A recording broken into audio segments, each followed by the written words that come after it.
What's up, y'all? It is December 5th, 2019. Now, of course, everybody's talking about the Antwaun Wood situation.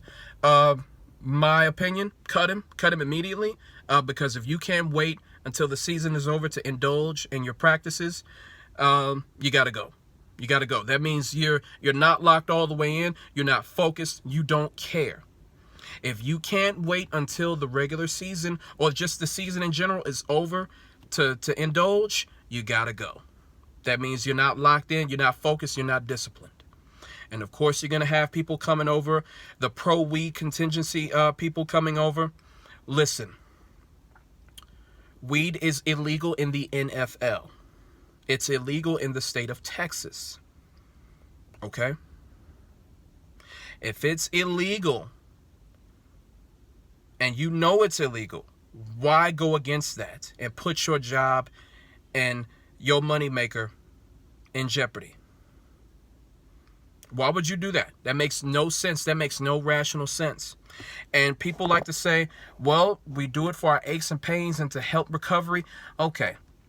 Smoking weed for recovery or healing or whatnot, that's the most counterintuitive thing I can think of, because you're taking in smoke that doesn't belong in your lungs. You're taking in smoke, damaging your lungs in order to recover, in order to heal. That makes no sense. If people were eating it or using it in other ways where they weren't taking in toxic smoke, I could understand that. But people don't want to admit that these players are just smoking it recreationally. They're not doing it for recovery or healing practices or whatnot, because smoking something does not promote healing.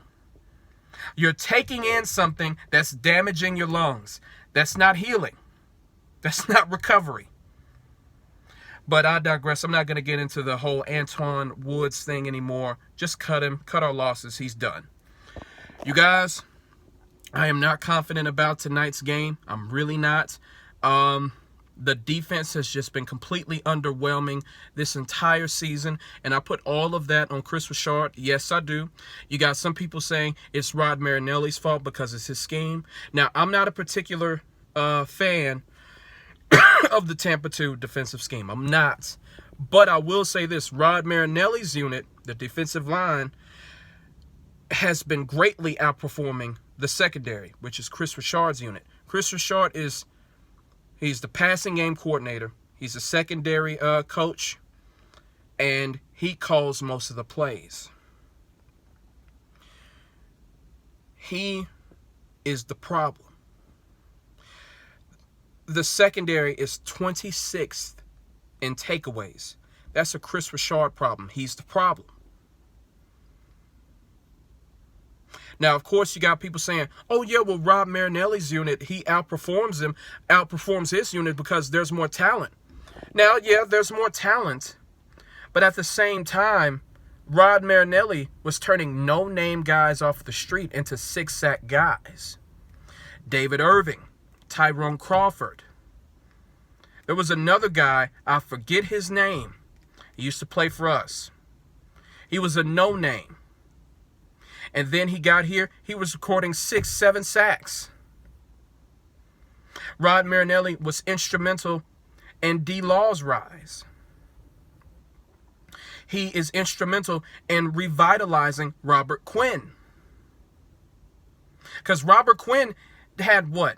At most last season, he had 5-6 sacks, and now he's already over that? That's Rod Marinelli. Kris Richard. Other than the emergence of Byron Jones, Cheeto Bay hasn't gotten any better. Xavier Woods hasn't gotten any better. Anthony Brown, before he got hurt, wasn't getting any better. Jordan Lewis hasn't gotten any better. I think Jordan Lewis, he's a natural playmaker. He has natural instincts. So he deserves to be out there. But I wouldn't say he's gotten any better since his rookie season. I saw flashes of this in his rookie season in Jordan Lewis. He hasn't taken a next step yet. Our secondary is being burned constantly, and it's Kris Richard's fault. So on the defensive side of the ball, I put most of the blame on Kris Richard. Oh, most certainly. And of course, I'm going to have his fans come through and tell me I'm wrong. No. There's nothing you can say that can convince me otherwise, because I trust my eyes. I trust my brain. I trust what I see. And what I'm seeing is Kris Richard not living up to his end of the bargain. Because there's a reason why Seattle fired him. There's a reason. The offensive side of the ball the play calling has been inconsistent. Ezekiel Elliott has been inconsistent. The offensive line has been inconsistent. You know, we just haven't found a way to put it together. Even Dak Prescott at times has been inconsistent. Last week, I was not a fan of his. Most of the season I have been, but last week I wasn't. And even against the New England Patriots, his decision-making pissed me off, because you want to do all this running against the Bills, but last week in the red zone, you had nothing but open field, but you throw a questionable pass towards the back of the end zone to Blake Jarwin when you had all that real estate. That's judgment right there. That's judgment. So even Dak Prescott has been questionable as of late. But you guys, the team overall just hasn't been consistent, and you got to put that on Jason Garrett, because Bill Belichick, if he noticed inconsistencies within his team, like if the defensive side of the ball has been inconsistent, offensive side of the ball has been inconsistent, he will put his foot down and he will figure out ways to mitigate the situation. That's the job of a head coach, and Jason Garrett hasn't done that. So overall, you guys, I have no confidence tonight. I hope we win. It would be great if we can win, but I have no confidence whatsoever. None. Follow your boy on Instagram, GerardJohn1991. That's JarrodJohn1991. I'm going to catch you guys later. Peace.